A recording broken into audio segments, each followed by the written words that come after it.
I believe this is Mark. He lives off campus, but he is the sports information director here at POU. Mark, what's going on? Oh, not much. Long-time listener and apparently first-time caller.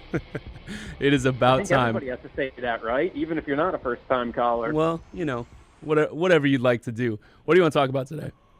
Let's talk about some late-night baseball. That's certainly a long World Series game last night. That is for sure. And my young self have never been understand why people are so upset that a baseball game took 5 hours to play, but you might have a different perspective on that. I do. So up until last year, I lived in the Midwest, so 2 time zones forward. And let me tell you, somebody who enjoys baseball, really likes baseball, man, it's a pain in the butt when the games go to midnight, 1 o'clock, especially when you need to work the next day. And certainly, so a 5-hour baseball game is not conducive to keeping an audience, especially on the East Coast as well, which is even 3 hours forward. Right. So it's certainly a struggle on that end of, baseball figuring that out, because there are a lot of baseball fans, certainly in the East, with, you have the Yankees, the Red Sox, some pretty good fan bases over there.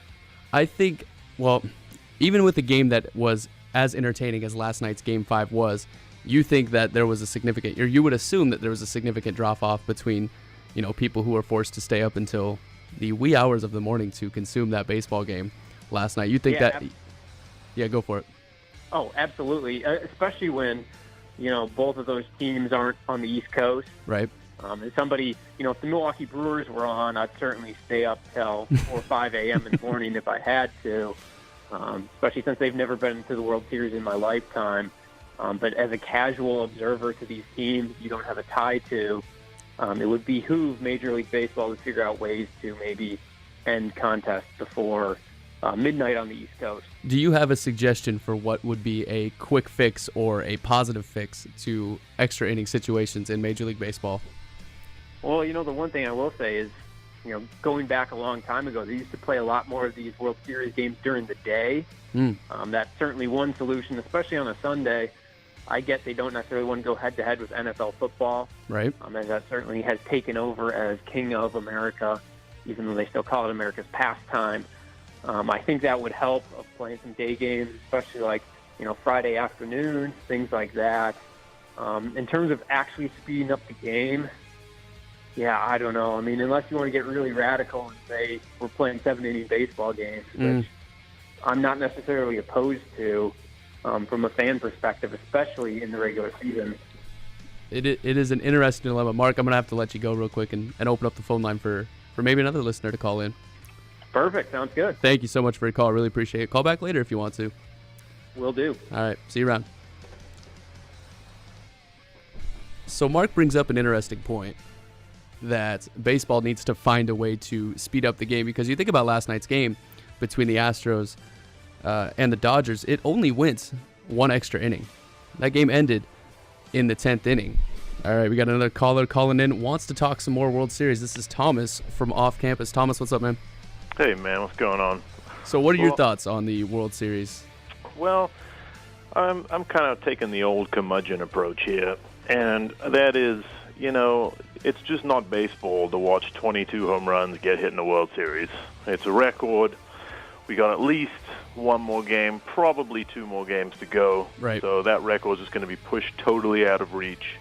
And I just think it's cheap that we're juicing baseballs to boost ratings. So you're going to go that way and say that this is a juiced baseball problem? It's a juiced baseball problem, and frankly, it's a farce. It's disgraceful. And, wow. You turn into social media and you got all these young 20-somethings saying, baseball forever, and, only baseball can do this. Baseball, America's sport, and how many of those guys actually remember the good old days before steroids, before juice baseballs now, our new craze to increase the long ball, and, you got guys like Verlander saying, hey, you can put a blindfold on and touch these 2 baseballs and immediately be able to tell the one we're using in the World Series is different. You got stories coming out saying guys who throw sliders are having trouble with it because of the texture of the ball, not being able to get the right spin, and, you've got 2 good-hitting teams just teeing off and turning the World Series into a home run derby, and that just isn't baseball. So you don't want to credit any of the home run craze that's going on in baseball right now to a change in thought when it comes to a hitter's approach when they're at the plate. You don't want to give credit to the idea that hitters are going out of their way to try and hit the bottom half of the baseball and backspin the baseball to get some carries so that we're seeing balls hit further than we ever have before, which I understand why, the skepticism as far as saying the baseball is juiced, because, I mean, some of these home runs are inexplainable. Like, it doesn't make any sense that a person's able to do what they're doing with the baseball and a bat in their hand, but you are firmly on the side of, yeah, that baseball is juiced, and these guys aren't really able to do what they're doing. I think you're seeing players react to the juiced ball. And if you look at at-bats, strikeouts are up, and yeah, you've got guys trying to swing for the fences every time, but there's a reason they're trying to swing for the fences every time. It's not necessarily as much a mindset as if this is the ball I'm going to play with, I'm going to try and hit it out of the park every time. And so that's why you're seeing an increase in strikeouts at the plate and also an increase in home runs. But I think the fault can be laid squarely at the feet of the juice baseball. And hey, don't take my word for it. Listen to someone like Verlander, multi-time Cy Young winner, when he says, hey, it's noticeably different and it affects me doing my job. That's a very, very real conversation that needs to take place. Thomas, I want to thank you for calling in. You can call back later if you want to, but I got to open this back up to see if somebody else wants to chime in and give their opinion. Thank you. All right, talk to you later.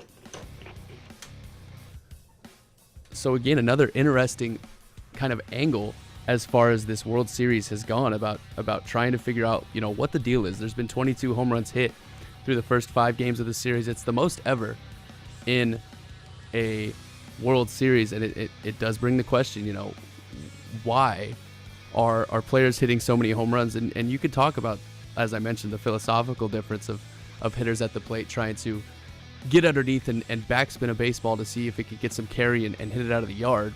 Or you can take the other approach and say, man, there's no way that's a real result of someone's swing being just a little bit different than it used to be, say 10 years ago, and talk about how the baseballs are juiced. It's just, it's an odd, we won't have for sure answers for a while because, I'm sure the league would like to keep secrets the way that they want to keep them.